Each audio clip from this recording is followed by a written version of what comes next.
Elle m'a dit d'accepter ses voyages en solo ou de demander le divorce, alors pendant qu'elle était à Marrakech en train de poster des stories sur son éveil spirituel et sa découverte de soi, j'ai fait un choix et disons simplement qu'elle est rentrée tout sourire jusqu'à ce qu'elle voie ce qui l'attendait sur la table de la salle à manger, car certains ultimatums se retournent contre vous d'une manière qu'on ne voit jamais venir. Je m'appelle Laurent Dubois, j'ai 46 ans et je travaille comme directeur régional des ventes pour un laboratoire pharmaceutique depuis 12 ans, un bon poste, des revenus stables, le genre de carrière que mon père aurait qualifié de respectable. J'ai rencontré Valérie lors d'un cocktail professionnel il y a 11 ans, elle était magnifique, sûre d'elle, gravissant les échelons dans le marketing cosmétique et elle avait un fils d'une précédente relation, Théo, qui avait 4 ans à l'époque, jamais marié au père disait-elle, juste une situation compliquée qui n'avait pas fonctionné, j'aurais dû poser plus de questions. Théo a 15 ans maintenant et je suis la seule figure paternelle qu'il ait connue, on se fait des passes de rugby le week-end, je l'ai aidé à monter son premier PC gamer, le gamin m'appelle le haut lieu de papa mais le respect est là, du moins je le pensais. Les choses avec Valérie ont commencé à changer il y a environ 2 ans, subtilement au début, elle mentionnait avoir besoin d'espace pour respirer ou disait que le mariage ne devait pas signifier se perdre soi-même, ce langage de livre de développement personnel qui semblait progressiste mais ressemblait à de la distance déguisée en illumination. Puis sont venus les voyages en solo, des week-ends entre filles qui s'étendaient en excursions de 5 jours, des retraites bien-être où les téléphones étaient soi-disant interdits et pourtant son Instagram restait étonnamment actif. Jeudi dernier, elle a lâché la bombe au petit déjeuner sans même lever les yeux de son bol de fromage blanc au granola. Je prends une semaine à Marrakech, a annoncé Valérie en remuant sa cuillère lentement, en solo, j'ai besoin de me réinitialiser. J'ai baissé ma tasse de café, Marrakech, c'est soudain, pas vraiment, ça fait des mois que je dis que j'ai besoin de temps pour moi Laurent, tu n'as juste pas écouté. Théo était assis au comptoir en train de scroller sur son téléphone, faisant semblant de ne pas nous entendre, il était devenu doué pour ça. J'écoute, l'ai-je répondu en gardant une voix calme, je suis juste surpris que tu partes cette semaine, on a ce dîner chez les Merciers samedi.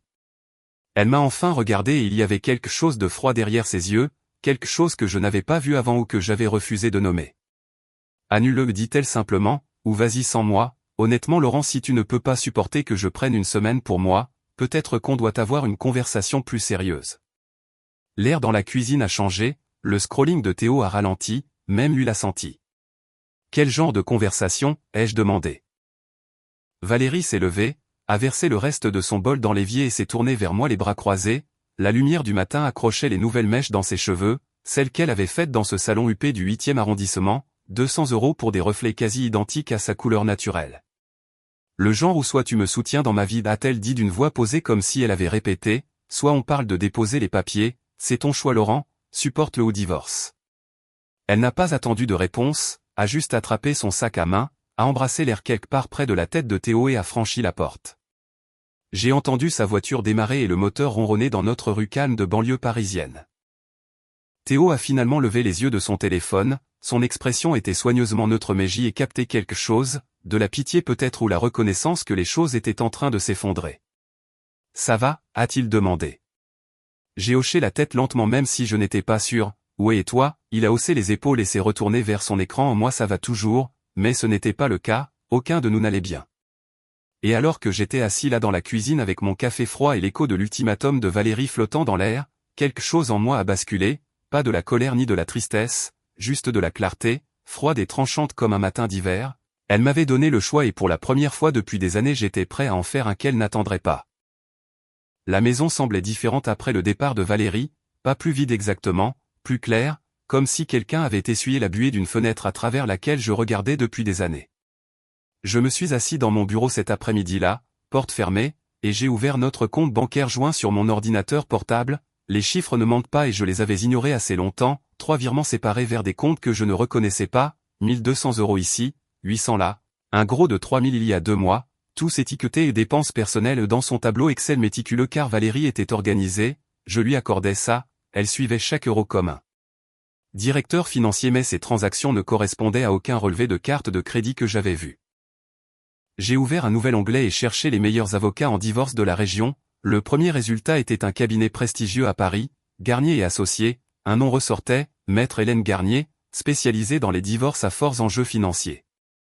Sa photo montrait une femme approchant la cinquantaine, cheveux gris acier, une expression qui disait qu'elle avait entendu toutes les excuses et n'en croyait aucune. J'ai appelé avant de pouvoir douter, cabinet Garnier j'écoute, la voix de la réceptionniste était professionnelle et chaleureuse. Je dois programmer une consultation avec Maître Garnier et HD, c'est concernant un divorce. Bien sûr, puis-je avoir votre nom, Laurent Dubois. Il y eut un bruit de clavier à l'autre bout, nous avons un créneau demain à 10 heures, cela vous convient-il, demain? Rapide, oui c'est parfait. Nous vous enverrons un email de confirmation avec les formulaires, veuillez apporter tout document financier pertinent, titre de propriété et liste des biens communs. Je l'ai remercié et j'ai raccroché en regardant le téléphone dans ma main comme s'il appartenait à quelqu'un d'autre, quelqu'un de décisif, quelqu'un qui n'avait pas passé une décennie à trouver des excuses. Théo a frappé au cadre de la porte, il s'était changé pour son entraînement de rugby, sac à l'épaule, et dit-il en s'appuyant contre l'encadrement, « Tu gères, ou est juste du boulot ?» Il a hoché la tête lentement, n'y croyant pas, les enfants savent toujours quand elle fait ça tu sais, les dit doucement Théo, les voyages, l'attitude, c'est pas nouveau. Je l'ai regardé, vraiment regardé, il avait grandi cette année, presque ma taille maintenant, quelque part en chemin l'enfant que j'avais aidé à élever était devenu quelqu'un qui voyait plus que je ne le pensais. Qu'est-ce que tu veux dire? Théo a changé de pied, mal à l'aise, avant toi, quand j'étais petit, elle partait pendant des jours et revenait différente, ma grand-mère me gardait, maman disait qu'elle avait besoin d'espace, besoin de comprendre des choses, même scénario, années différentes. Ma gorge s'est serrée, pourquoi tu ne me l'as pas dit? Il a haussé les épaules, ça aurait changé quelque chose? Tu l'aimes. Tu l'aimais, quel passé simple venant d'un gamin de 15 ans qui avait vu sa mère répéter ce schéma toute sa vie. Je vois un avocat demain, ai-je dit, inutile de le cacher maintenant. L'expression de Théo n'a pas changé, bien, tu mérites mieux que ça l'eau, nous deux on mérite mieux. Il est parti à l'entraînement et je suis resté assis à digérer ce qu'il avait dit, nous deux, ce gamin que j'avais élevé, qui n'était même pas biologiquement le mien, était dans mon camp alors que la femme que j'avais épousée était partie se trouver à Marrakech pendant que notre mariage s'effondrait.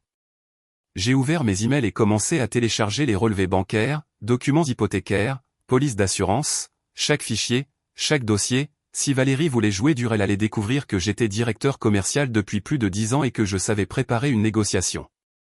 Mon téléphone a vibré, un texto de Valérie, bien arrivé au Riad, c'est magnifique, ne m'attendez pas pour dîner. J'ai fixé ces mots, ne m'attendez pas, comme si elle était sortie dîner avec des amis et non potentiellement en train de mettre fin à notre mariage. Je n'ai pas répondu, j'ai juste ajouté la capture d'écran à un nouveau dossier sur mon bureau intitulé Documentation. Demain je rencontrerai Hélène Garnier, ce soir je commençais à construire ma stratégie de sortie. Le bureau de Maître Garnier se trouvait au 14e étage d'un immeuble en verre à la Défense, le genre d'endroit d'où l'on pouvait voir tout Paris étalé en contrebas comme un plateau de jeu. Hélène s'est levée à mon entrée, me tendant une poignée de main ferme, elle était grande et avait ce regard qui m'a évalué en 3 secondes chrono. Laurent Dubois, dit-elle en désignant un fauteuil en cuir face à son bureau, asseyez-vous, un café, non merci. Elle s'est assise, a ouvert un porte-documents en cuir et a cliqué sur son stylo, très pro, j'aimais ça. Alors commença Hélène, dites-moi pourquoi vous êtes ici. J'ai exposé les faits méthodiquement, l'ultimatum de Valérie, les voyages en solo, les virements suspects, la révélation de Théo sur son comportement passé, je n'ai pas éditorialisé, pas ajouté d'émotion, juste des faits, comme je présenterai un rapport de vente au conseil d'administration. Hélène prenait des notes en hochant la tête occasionnellement, quand j'ai fini elle s'est reculée dans son fauteuil. Première question, dit Hélène, voulez-vous sauver ce mariage? Non. Le mot est sorti plus vite que prévu, sans hésitation ni doute. Bien, répondit-elle, ça rend mon travail plus facile. Deuxième question, quel est votre objectif? Règlement rapide ou positionnement stratégique? Je veux ce qui est juste, ai-je dit, mais je veux aussi m'assurer qu'elle ne parte pas avec ce qu'elle a caché ou volé. Le sourcil d'Hélène s'est légèrement levé, voler est un mot fort, pouvez-vous le prouver? J'ai sorti mon téléphone et lui ai montré les captures d'écran, les transferts, les comptes mystères, les incohérences. Elle a étudié chacun d'eux, son expression immuable mais son stylo bougeant plus vite. C'est bien, dit Hélène, très bien, vous m'avez donné un point de départ. Parlons patrimoine, la maison. Propriété commune, achetée il y a 7 ans, vaut environ 600 000 € aujourd'hui, reste 300 000 de crédit. Compte retraite? Mon plan d'épargne retraite est solide, la pharma paie bien, j'ai environ 300 000 € dessus, le sien est peut-être à 60 000 mais elle contribue moins depuis 2 ans. Hélène a pris une note. D'autres propriétés en dehors de la résidence principale? Mon père m'a laissé un chalet dans les Alpes, hérité avant le mariage, c'est à moi seul, titre à mon nom uniquement. Bien, c'est un bien propre, c'est protégé. Et pour le fils, Théo? J'ai hésité, il n'est pas de moi biologiquement, Valérie l'a eu avant notre rencontre, elle m'a dit que le père n'était pas dans le tableau mais je n'ai jamais vu de document légal. Le stylo d'Hélène s'est arrêté. Vous l'élevez depuis combien de temps? 11 ans, depuis qu'il a 4 ans. Et vous voulez maintenir une relation avec lui? Oui, ai-je dit sans pause, c'est mon gamin à tous les égards qui compte. Hélène a hoché la tête lentement, ça complique les choses mais ce n'est pas impossible, nous devrons établir votre rôle clairement. A-t-elle déjà discuté d'adoption plénière ou simple? Elle a toujours dit que ce n'était pas nécessaire, qu'on était une famille peu importe les papiers. Traduction, elle voulait garder ses options ouvertes, dit Hélène sèchement. Laurent, je vais être direct avec vous, votre femme ressemble à quelqu'un qui planifie une sortie depuis un moment. Ses virements, les voyages solo, le flou juridique autour de Théo, tout suggère une stratégie à long terme. La bonne nouvelle c'est que vous n'êtes pas en retard, vous êtes juste en train de rattraper le temps perdu. Quelle est la mauvaise nouvelle? Hélène a souri mais ce n'était pas chaleureux. La mauvaise nouvelle c'est qu'elle vous documente probablement aussi, enregistrement, SMS, construction d'un récit. Si elle travaille dans le marketing, elle sait comment raconter une histoire, nous devons être plus malins et plus rapides. J'ai senti ma mâchoire se serrer, alors quel est le premier mouvement? On dépose la requête, dit Hélène simplement, demain, avant qu'elle ne rentre de Marrakech, on liste tout, la maison, les comptes, les divergences. On demande une communication complète des pièces financières, ce qui signifie qu'elle devra produire chaque relevé, chaque virement, chaque reçu et on précise bien que ce n'est pas une négociation, c'est une dissolution. Ça ne va pas la mettre en colère, le sourire d'Hélène s'est élargi. Laurent, elle vous a donné un ultimatum en s'attendant à ce que vous vous couchiez, le but n'est pas de la mettre en colère, le but est de lui faire comprendre qu'elle a fait un très mauvais calcul. J'ai quitté le bureau d'Hélène 1 heure plus tard avec une convention d'honoraires signée et une procédure enclenchée. Mon téléphone a vibré quand j'ai atteint ma voiture, un texto de Valérie, Marrakech est incroyable, tu détesterais ici, trop spirituel pour toi. Je l'ai lu 2 fois puis effacé. Elle avait raison sur une chose, je détesterais être là-bas, mais pas parce que c'était spirituel, parce que c'était faux, tout comme la femme qui a envoyé le message. 2 jours après avoir rencontré Hélène, j'ai reçu un email crypté avec une pièce jointe intitulée « Analyse financière du bois ». Mon estomac s'est noué en l'ouvrant, Hélène avait engagé un expert comptable judiciaire, quelqu'un spécialisé dans la traque d'actifs dissimulés. Le rapport faisait 37 pages. Je me suis versé un verre, je me suis installé dans mon fauteuil de bureau porte verrouillée et j'ai commencé à lire. La page 3 m'a frappé comme un train de marchandises, Valérie avait un compte bancaire secondaire dont j'ignorais l'existence, ouvert il y a 4 ans dans une banque en ligne, le solde montrait des dépôts totalisant près de 47 000 €, la source? Des virements mensuels de notre compte joint, généralement de petits montants, 3 cents par-ci, 5 cents par-là, étiquetés comme dépenses ménagères ou soins personnels, elle écrémait depuis des années. La page 8 était pire, des crédits à la consommation à mon nom que je n'avais jamais ouverts, 2 d'entre eux avec des soldes combinés de 23 000 €, les charges étaient principalement des marques de luxe, des spas et des restaurants où je n'avais jamais mis les pieds, quelqu'un avait imité ma signature. Page 12, ma main a tremblé, mise à jour de la police d'assurance vie. Notre assurance vie qui nous listait mutuellement comme bénéficiaire avait été modifiée il y a 6 mois, Valérie m'avait retiré et avait listé quelqu'un nommé Cédric Moreau comme bénéficiaire principal, 500 000 € allant à un homme dont je n'avais jamais entendu parler. J'ai dû relire cette section 3 fois pour être sûr de ne pas mal comprendre. Mon téléphone a sonné, Hélène Garnier. Vous avez vu le rapport, dit-elle, ce n'était pas une question.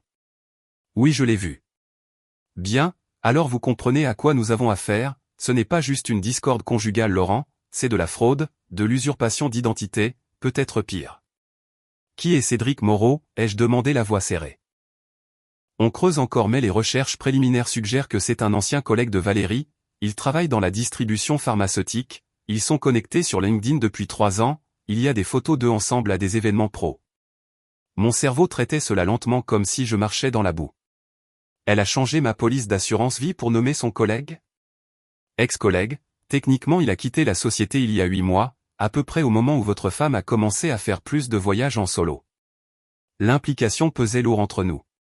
Qu'est-ce que je fais, ai-je demandé. Rien pour l'instant, on dépose une plainte pour l'usurpation d'identité et les crédits, c'est du pénal, pas du civil. Le changement d'assurance est un motif pour une action légale immédiate mais on va inclure ça dans la requête de divorce. Je recommande aussi qu'on gèle tous les comptes joints avec effet immédiat. On peut faire ça, vu les preuves de mauvaise conduite financière, un juge l'approuvera rapidement, elle ne pourra pas accéder à votre argent pendant que le divorce est en cours. Elle revient de Marrakech dans 3 jours. La voix d'Hélène s'est durcie, bien, laissez-la rentrer dans une maison au compte gelé avec des papiers de divorce, envoyons un message. J'ai raccroché et fixé le rapport à nouveau, 47 000 volets, 23 000 de dettes frauduleuses, une assurance vie censée bénéficier à son amant s'il m'arrivait quelque chose. Théo a frappé à la porte, j'ai rapidement minimisé l'écran, ouais. Il a ouvert la porte tenant son téléphone, maman vient de poster sur Insta, j'ai pensé que tu voudrais voir. Il m'a tendu le téléphone, le dernier post de Valérie la montrait sur une terrasse au coucher du soleil les bras grands ouverts, légende, enfin libre de respirer, parfois il faut partir pour se rappeler qui on est. Les commentaires étaient pleins d'émojis cœur et de messages de soutien, tu le mérites, reine du self-care, si fier de toi. Aucun d'eux ne connaissait la vérité, aucun d'eux ne voyait la femme qui démantelait systématiquement son mariage tout en posant pour des photos inspirantes. Ça va, a demandé Théo doucement. J'ai rendu le téléphone, je vais bien, mieux que bien en fait. Tu es sûr? Tu as l'air un peu pâle. Je me suis levé et lui ai tapé sur l'épaule, je vais bien bonhomme, je règle juste quelques détails, on se commande des pizzas ce soir? Il a souri, oui carrément. Après son départ j'ai rouvert le rapport et continué à lire chaque page, chaque détail, chaque preuve que Valérie m'avait sous-estimé. Elle pensait que je serais passif, docile, trop gentil pour riposter, elle avait tort. La voiture de Valérie s'est garée dans l'allée à 18h30 un jeudi, exactement une semaine après son départ. J'ai entendu le moteur s'éteindre puis le rythme familier de ses talons claquant sur l'allée. Elle n'a pas frappé, a juste utilisé sa clé et est entrée comme si elle revenait d'une course de routine. Je suis rentré, a-t-elle lancé d'une voix brillante et énergique, tu ne croirais pas l'énergie à Marrakech, je me sens complètement renouvelé. J'étais assis à la table de la salle à manger, à la même place où elle m'avait donné son ultimatum, le dossier était posé devant moi, cartonné et banal, contenant des papiers qui allaient tout changer.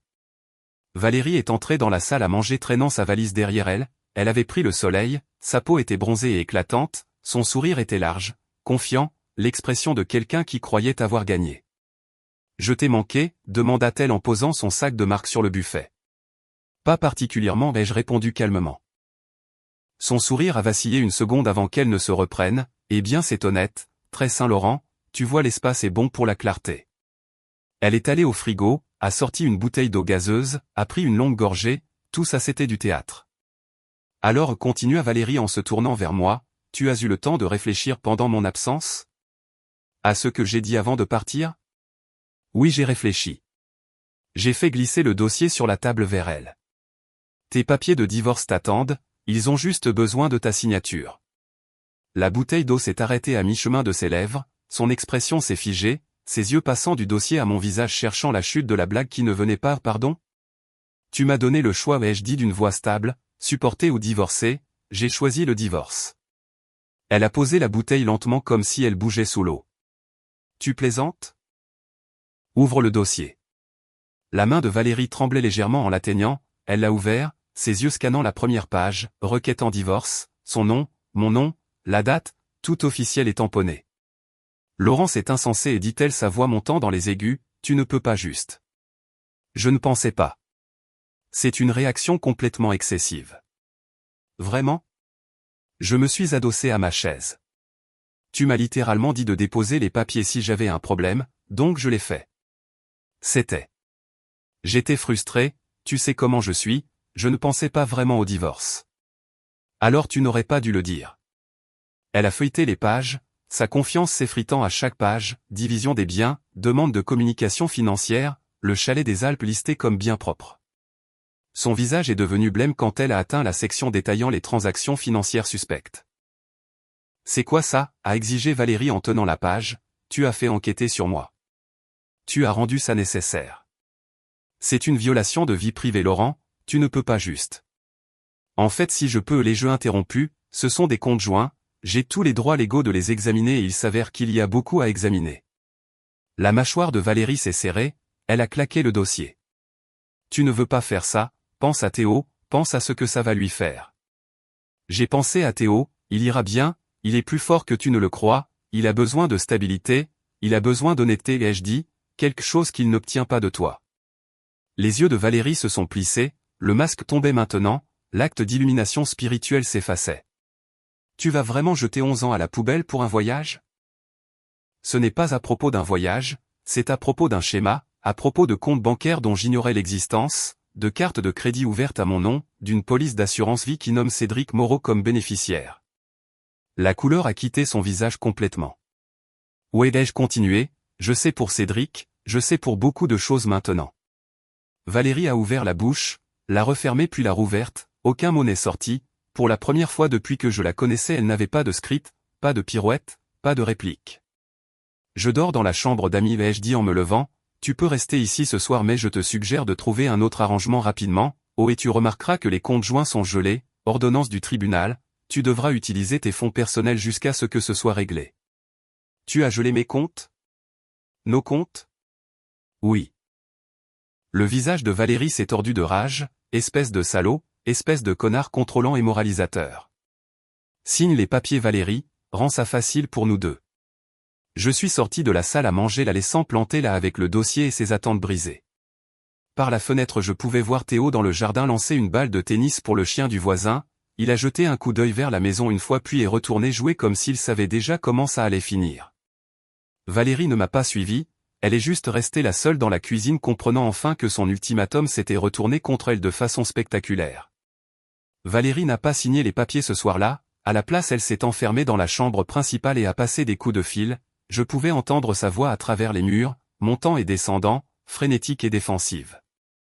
Au matin sa voiture avait disparu et elle aussi. 2 jours plus tard Hélène a appelé, elle a pris un avocat a dit Hélène, un cabinet agressif, il demande déjà des délais et dépose une contre-motion. Je m'y attendais. Absolument, elle va se battre mais voici la partie intéressante, son avocat a demandé une réunion, ils veulent négocier avant que ça aille au tribunal. Pourquoi? Parce qu'ils ont vu nos preuves et ils savent que c'est mauvais. Le rapport de l'expert comptable, le changement d'assurance, la fraude au crédit, ça peint un tableau très spécifique, un tableau qui ne passe pas bien devant un juge. J'étais assis dans mon bureau à digérer ça. Alors qu'est-ce qu'ils veulent? Régler ça discrètement, probablement vous offrir un accord où elle n'admet rien, vous partez tous les deux avec une séparation nette et personne ne porte plainte au pénal. Et si je refuse? Alors on va au tribunal et tout devient public, son employeur le saura, ses amis le sauront, Cédric Moreau saura qu'on sait pour lui, ça va devenir sale. Bien ai-je dit, laissez faire, que ça devienne sale. Hélène a marqué une pause, vous êtes sûr de ça? Sale veut dire cher, long, émotionnellement épuisant. Je suis sûr, elle ne peut pas me voler, commettre une fraude et s'en tirer avec une poignée de main, les actions ont des conséquences. D'accord a dit Hélène et je pouvais entendre l'approbation dans sa voix, alors on part en guerre. Cet après-midi la Théo est rentré de l'école et m'a trouvé dans la cuisine en train de préparer le dîner, il a lâché son sac près de la porte et a pris un soda dans le frigo. Maman m'a appelé aujourd'hui, a-t-il dit nonchalamment, pendant le déjeuner.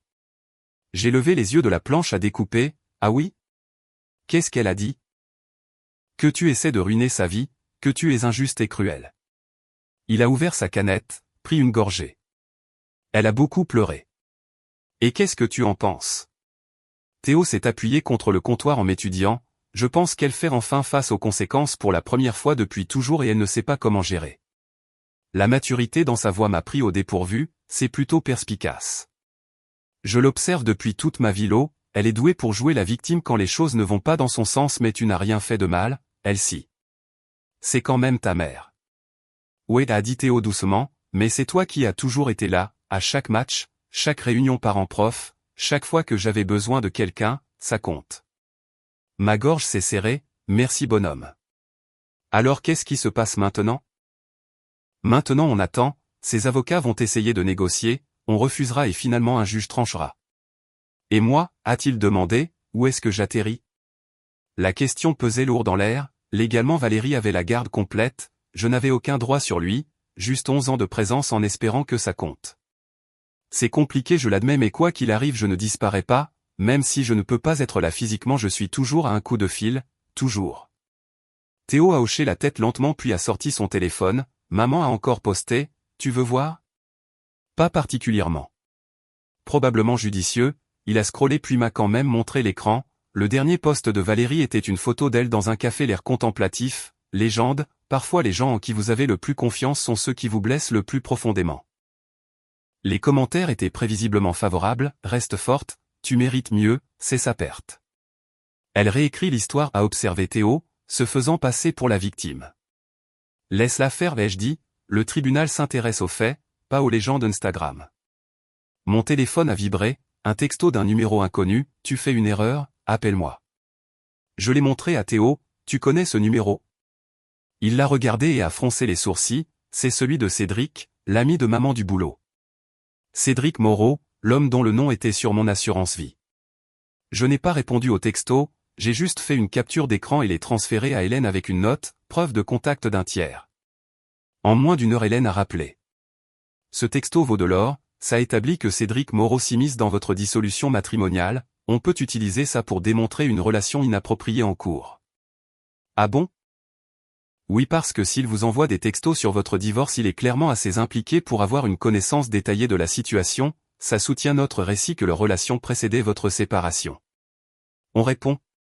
Absolument pas, laissez-le continuer à essayer, chaque message est une autre pièce à conviction.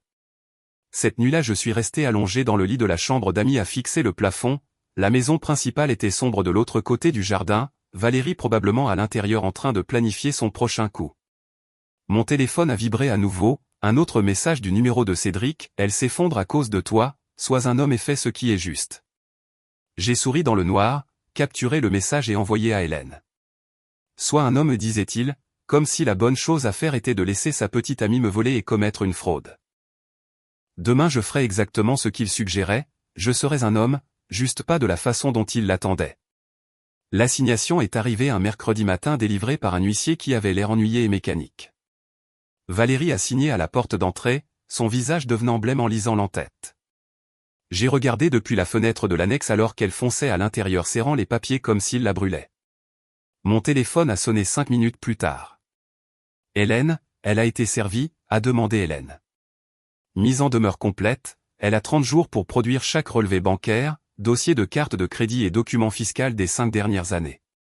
Qu'est-ce qui se passe si elle refuse? Alors le juge la déclare en outrage et on peut demander des pénalités, mais elle ne refusera pas, son avocat sait ce qu'il en coûte. Cet après-midi, la Théo est rentré de l'école et m'a trouvé en train d'organiser des dossiers dans l'annexe, il a frappé au cadre de la porte tenant son téléphone. Il faut que tu vois ça, a-t-il dit doucement.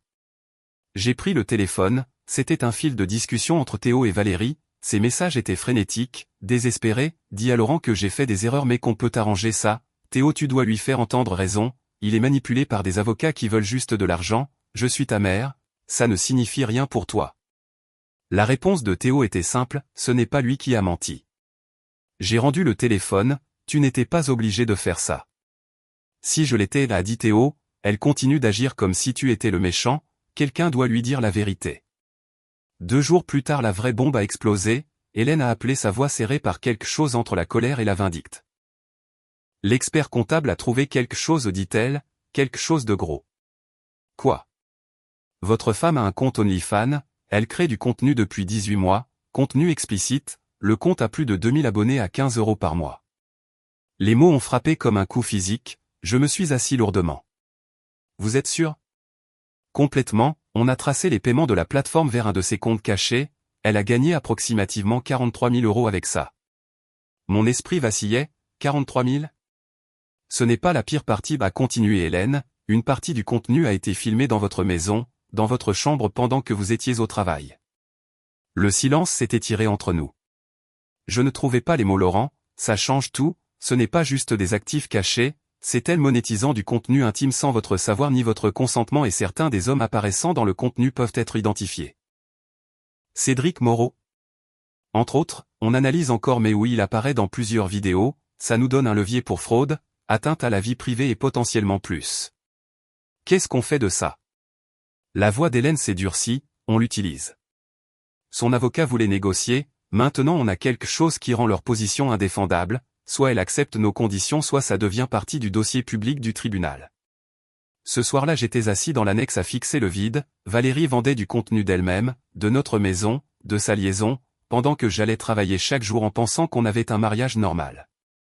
La trahison n'était pas juste émotionnelle, elle était commerciale. Théo a frappé doucement, ça va? Tu as l'air terrible. Juste en train de digérer des infos sur maman. J'ai hésité puis hoché la tête, ouais. C'est grave? C'est compliqué. Il s'est assis en face de moi, l'eau, quoi que ce soit tu ne l'as pas mérité, tu le sais hein. Je commence à. Bien dit Théo fermement, parce que c'est elle qui a merdé pas toi, jamais toi. Après son départ j'ai rappelé Hélène, comment on procède? On programme une réunion avec son avocat, on présente les preuves, on précise bien que si ça va au procès tout devient public, son employeur le saura, sa famille le saura, la femme de Cédric Moreau le saura. Il est marié, 3 enfants. Ça détruit plus que juste votre mariage si ça sort. J'ai pensé à ça, aux dommages collatéraux, puis j'ai pensé aux 43 000 €, aux vidéos, aux mensonges. Programmer la réunion ai-je dit, finissons en. La salle de conférence de médiation était stérile et froide, mur de verre et neutralité corporative. Valérie était assise en face de moi avec son avocate, une femme élégante nommée Patricia qui avait l'air de facturer à la minute. Hélène était assise à côté de moi, un dossier épais de preuves entre nous. Patricia a commencé avec des politesses, nous sommes ici pour trouver une résolution raisonnable qui sert les deux parties. Hélène l'a coupé, gagnons du temps, votre cliente a commis une usurpation d'identité, une fraude financière et a opéré une plateforme de contenu explicite en utilisant des biens matrimoniaux, nous avons la documentation pour tout. L'expression de Patricia a vacillé, le visage de Valérie est devenu blanc. C'est une accusation grave a dit Patricia prudemment, avez-vous des preuves? Hélène a fait glisser un dossier fin sur la table, relevé bancaire traçant les paiements de la plateforme, capture d'écran du compte, arrêt sur image vidéo floutée pour cette réunion mais disponible si nécessaire. Nous avons aussi la preuve que l'un des individus apparaissant dans ce contenu est Cédric Moreau qui est marié avec des enfants. La main de Valérie a commencé à trembler. Vous ne pouvez pas utiliser ça, c'est privé. Ça cesse d'être privé quand vous le monétisez, a répondu Hélène froidement, et quand vous le filmez dans un domicile conjugal sans le savoir ou le consentement de votre conjoint. Patricia a ouvert le dossier, scanné le contenu et son calme professionnel a glissé, elle a regardé Valérie avec une frustration à peine dissimulée. Est-ce exact, a demandé Patricia à sa cliente. La voix de Valérie était petite, j'avais besoin d'argent, Laurent contrôle tout. Je ne contrôle rien ai-je dit parlant pour la première fois, tu avais un accès total à nos comptes, tu en voulais juste plus. Tu ne comprends pas la pression. Non les jeux interrompus, je comprends parfaitement, tu as construit une vie secrète financée en me volant et maintenant tu es prise. Patricia a fermé le dossier, nous avons besoin d'un moment avec notre cliente. Hélène a hoché la tête, prenez votre temps. Valérie et Patricia sont sortis dans le couloir, à travers la vitre je pouvais voir Valérie gesticuler frénétiquement, le visage de son avocate devenant plus sévère. La conversation a duré 10 minutes, quand elles sont revenues le ton de Patricia avait complètement changé. Nous sommes prêtes à discuter des termes du règlement a-t-elle dit. Bien a répondu Hélène, voici ce que nous voulons, mon client garde la maison, le chalet et ses comptes retraite. Votre cliente garde ses comptes personnels y compris les cachets et prend la responsabilité des cartes de crédit frauduleuses, pas de prestations compensatoires, séparation nette et elle signe un accord de non-divulgation l'empêchant de discuter du mariage publiquement. C'est tout, a protesté Patricia, elle n'aura rien. Elle aura 43 000 € de sa plateforme de contenu plus ce qu'elle a caché sur des comptes offshore, c'est plus que rien. La voix de Valérie s'est brisée, Laurent s'il te plaît on peut arranger ça, j'ai fait des erreurs mais on peut réparer. Je l'ai regardé, vraiment regardé, la femme que j'avais épousée il y a 11 ans avait disparu, si elle avait jamais existé, à sa place il y avait quelqu'un que je ne reconnaissais pas non ai-je dit doucement, on ne peut pas réparer ça, signe l'accord Valérie, c'est mieux que l'alternative. Quelle alternative, a répondu Hélène, l'alternative c'est qu'on va au procès, tout devient public et la femme de Cédric Moreau reçoit des copies de tout, votre employeur reçoit des copies, votre famille reçoit des copies, c'est ça l'alternative. Le visage de Valérie s'est effondré, elle a regardé Patricia qui a fait un petit signe de tête sombre. D'accord a chuchoté Valérie, je signe. Les papiers ont été rédigés en 1 heure, la signature de Valérie était tremblante, vaincue. Quand ce fut fait elle s'est levée sans me regarder et est sortie avec Patricia. Hélène a rangé sa mallette, c'était plus rapide que prévu, elle savait qu'elle était coincée, vous avez bien agi Laurent, peu de gens ont le cran d'aller jusqu'au bout. Je suis resté assis là après le départ d'Hélène à fixer les documents signés, c'était fini, le mariage, les mensonges, tout ça, terminé. Mon téléphone a vibré, un texto de Théo, comment ça s'est passé? C'est fini, l'ai-je tapé, bien, pizza ce soir? J'ai souri malgré tout, où est double pepperoni? À l'extérieur de la salle de conférence, Valérie se tenait près de sa voiture pleurant au téléphone, je ne me suis pas arrêté pour demander qui elle appelait, ça n'avait plus d'importance. J'ai conduit jusqu'à la maison où Théo m'attendait et pour la première fois depuis des mois j'ai senti que je pouvais respirer. Le divorce a été finalisé par une froide matinée de novembre exactement 4 mois après le départ de Valérie pour Marrakech. Le juge a examiné l'accord, demandé si les deux parties comprenaient les termes et a signé le décret sans cérémonie. 20 minutes et 11 ans de mariage dissous dans de la paperasse légale. Valérie n'était pas présente, son avocate est apparue par visioconférence confirmant l'accord de sa cliente. J'étais assis à côté d'Hélène dans la salle d'audience portant le même costume que j'avais porté à notre mariage, ne ressentant rien d'autre que du soulagement. C'est tout, dit Hélène après, en me serrant la main dans le couloir du tribunal, vous êtes officiellement divorcés, la maison passe à votre nom sous 30 jours, tous les comptes sont séparés et elle est légalement liée par l'accord de confidentialité. Et pour Théo? C'est plus complexe, elle garde la garde légale mais il a 15 ans, s'il choisit de vivre avec vous et qu'elle ne conteste pas il y a des précédents pour des arrangements informels, gardez une trace de tout. Je suis rentré et j'ai trouvé Théo dans l'allée en train de marquer des paniers, il a vu ma voiture et a trottiné vers moi. Alors, a-t-il demandé. C'est fait, officiellement fini. Théo a hoché la tête lentement, bien, tu as l'air plus léger déjà. Je me sens plus léger. Maman m'a appelé hier soir, a dit Théo en passant le ballon de basket d'une main à l'autre, elle déménage à Nice, une opportunité de boulot dans une start-up marketing. Quand? Le mois prochain, elle a demandé si je voulais aller avec elle. Ma poitrine s'est serrée, qu'est-ce que tu as dit? J'ai dit non, a répondu Théo sans hésitation, je reste ici avec toi si tu es d'accord. Théo, tu sais que je ne peux pas légalement. Je sais mais j'ai 15 ans, bientôt 16, les tribunaux écoutent les enfants de mon âge et je choisis ici, je te choisis toi. Je l'ai serré dans mes bras, ce gamin qui n'était pas le mien par le sang mais qu'il était de toutes les manières qui comptait, oui c'est plus que d'accord. 2 semaines plus tard la femme de Cédric Moreau a demandé le divorce, les documents du tribunal sont devenus publics et en quelques jours son implication dans le business de contenu de Valérie s'est répandue dans leur réseau professionnel, il a été discrètement prié de démissionner de son poste dans la société de distribution pharmaceutique.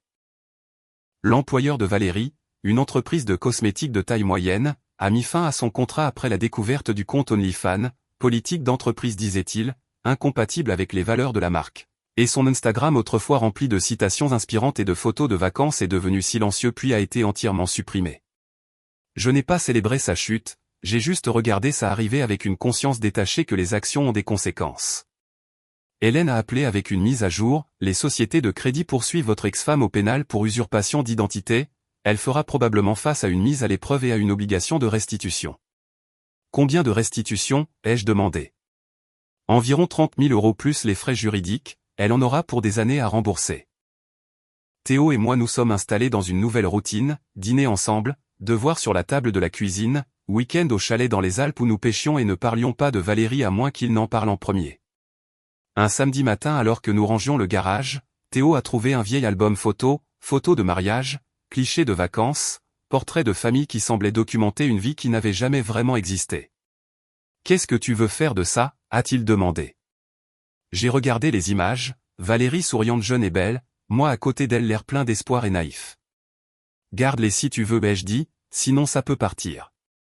Théo a feuilleté quelques pages puis a fermé l'album, c'est bon, je préfère me souvenir des vrais trucs, comme toi qui m'apprends à conduire ou qui répare mon ordi ou juste toi qui es là. Nous avons jeté l'album dans le carton des dons et avons continué à travailler. Ce soir-là mon téléphone a vibré avec un numéro inconnu, le message était court, je suis désolé pour tout, Valérie. Je l'ai fixé un long moment puis l'ai effacé sans répondre, certaines excuses arrivent trop tard quand les dégâts sont déjà permanents et le pardon ne changerait rien. Théo a passé la tête dans mon bureau, ça va, où ai-je dit en posant le téléphone, ça va et c'était vrai. 8 mois après la finalisation du divorce j'ai vendu la maison, trop de fantômes, trop de souvenirs incrustés dans les murs, Théo et moi avons emménagé dans un endroit plus petit près de son lycée, un pavillon T4 avec un grand jardin et aucune histoire. Ça semble mieux, a dit Théo le premier soir debout dans sa nouvelle chambre avec des cartons empilés autour de lui, comme si on prenait un nouveau départ. C'est l'idée. Mon entreprise m'a offert une promotion, vice-président régional des ventes couvrant tout le quart nord-est, plus de responsabilités, meilleur salaire et surtout la validation que ma vie professionnelle n'avait pas été affectée par le chaos personnel. Théo s'épanouissait, il est devenu titulaire dans l'équipe de rugby, a remonté ses notes, a commencé à parler des dossiers Parcoursup pour après le bac. Certains week-ends Valérie appelait et il parlait quelques minutes, conversation guindée et maladroite avant qu'il ne trouve une excuse pour raccrocher. Elle veut venir pour les vacances de la Toussaint, m'a dit Théo un soir alors que nous préparions le dîner, elle dit qu'elle va mieux, qu'elle a un nouveau job à Nice et qu'elle veut qu'on se revoie. Qu'est-ce que tu en penses, ai-je demandé. Il a haussé les épaules en coupant des légumes avec la précision que je lui avais enseignée, peut-être, je sais pas, c'est bizarre. Tu ne lui dois rien, ai-je dit, mais si tu veux la voir c'est ton choix, je ne serai pas fâché. Je sais. Il a marqué une pause, tu as déjà pensé que tu serais mieux sans elle? La question m'a pris au dépourvu, je ne m'autorisais pas à y penser mais oui je vais mieux, nous allons mieux tous les deux. Un samedi matin au début de l'automne j'ai emmené Théo visiter des écoles en Bretagne, nous avons roulé à travers les paysages où les feuilles devenaient orange vif et or, parlant de son avenir et de ce qu'il voulait étudier. Ingénieur peut-être, a dit Théo, ou école de commerce, quelque chose de pratique. Tu as le temps de décider. Nous nous sommes arrêtés dans une brasserie pour déjeuner, un de ces endroits classiques avec un sol à damier et des serveurs en tablier.